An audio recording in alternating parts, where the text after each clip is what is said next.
Bienal de Venecia empieza en 1980, que se separa del arte, y empieza la Bienal de Arquitectura.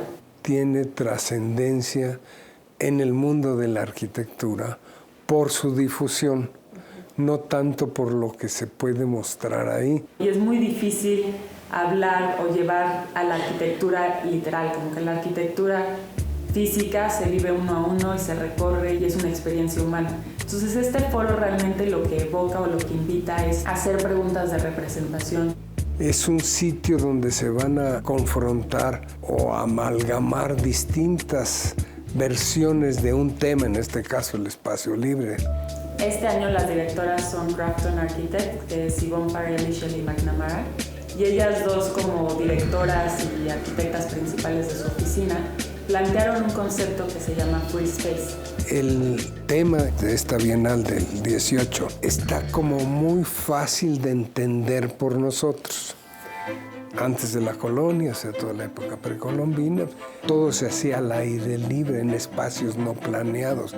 Después los españoles, cuando entienden lo que pasa aquí, adoptan parte de eso y la transforman en esta mezcla muy clara de lo que es la colonia, que son los atrios, que no había eso en Europa, son las capillas abiertas, que tampoco había.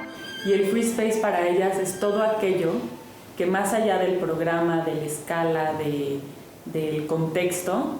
El espacio que no estuvo en el programa que solicitaron los clientes y que después es la gran identidad de ese edificio, de esos espacios. No es un requerimiento forzoso ni del proyecto ni de los clientes y que de alguna manera la arquitectura tiene esta capacidad de ofrecer un momento, un espacio al usuario final. Podemos poner muchos ejemplos de eso. Uno muy claro de ese espacio libre es el Museo de Antropología, ¿no? Tenemos el espacio antes de entrar y luego el gran patio.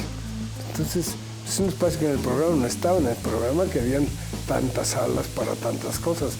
Y ese es el gran espacio que no te pidió el programa. Es una invitación que ellas hacen a voltear a ver a la arquitectura o a la profesión como una práctica como sumamente sensible o capaz de levantar el espíritu humano, de brindar una sorpresa, de generar una experiencia humana y mucha generosidad como en los espacios. Y creo que es una visión como muy optimista la de ellas, en el sentido de la arquitectura como esta capacidad de ofrecer como realidades generosas, abundantes.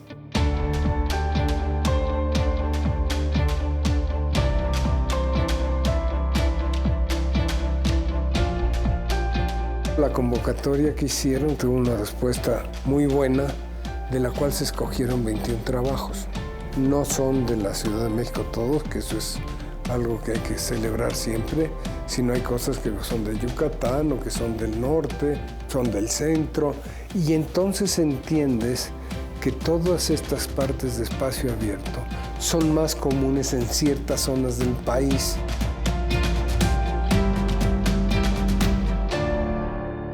Más allá de la preocupación de cómo participar en una bienal, era decir, cómo colaborar con ellos para hacer una mejor participación de México en las bienales. Sentíamos que era importante voltear a ver para esta edición a México, no solo como de arquitecturas puntuales, sino de un entendimiento territorial, como muy acotada la palabra territorial, a lo físico, a lo natural, a los ecosistemas, como a lo que genera vida o proporciona vida, y que es lo que después empieza como a transformar o a permear en las arquitecturas. La convocatoria no es una competencia, o sea, no es cuál era el mejor proyecto. La convocatoria es de toda la maravillosa arquitectura que se hace en el país, cuál es la que en esta ocasión puede ayudarnos a representar mejor esa idea. ¿Con qué palabras expresas mejor este planteamiento?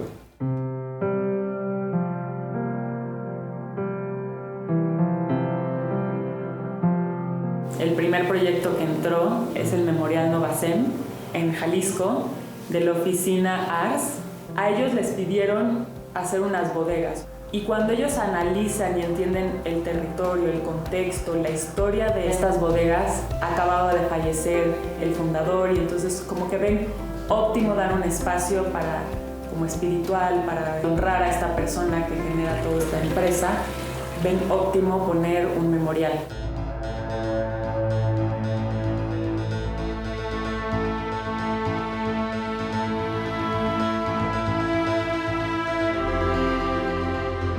Lo de Teopanzolco en Cuernavaca es un trabajo que hace Broid con productora y ya hacen unos auditorios ahí con un espacio abierto fuera de lo normal usando las azoteas del edificio, que se reconstruye pero de una manera totalmente distinta en la zona pegada a las ruinas de Teopanzolco. Ese es un ejemplo yo creo que muy claro del clima, muy claro de la relación de prehispania con lo nuevo. Ese es otro espacio como completamente en diálogo con un contexto prehispánico, contemporáneo, y en ningún momento había la necesidad de hacer estas gradas o este como auditorio invertido que voltea a ver un paisaje. Son una serie de decisiones que los arquitectos van tomando tratando de brindar una experiencia nueva y que al final muchas de ellas te relacionan en cómo volteas a ver ese exterior.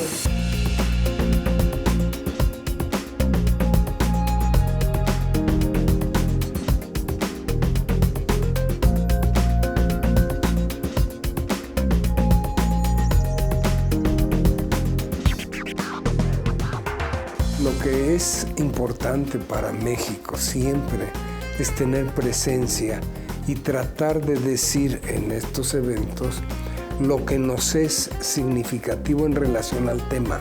Creo que lo que está pasando en México en los espacios que resuelven el modo de vida contemporánea es un muy buen ejemplo a nivel mundial para otras culturas. Estamos tratando de hacer una recopilación, de reconocer un territorio sumamente vasto y que si podemos entenderlo mejor, podemos ofrecer mejor arquitectura, mejor ciudad, mejor ciudadanía y mejores contextos rurales o paisajes naturales, porque somos nosotros los que la construimos o la mantenemos.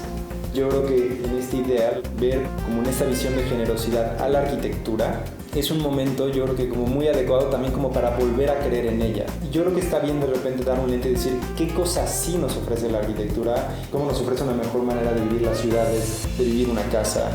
Yo creo que esa parte, como podríamos llamarle romántica o poética, también está en la arquitectura y es un valor.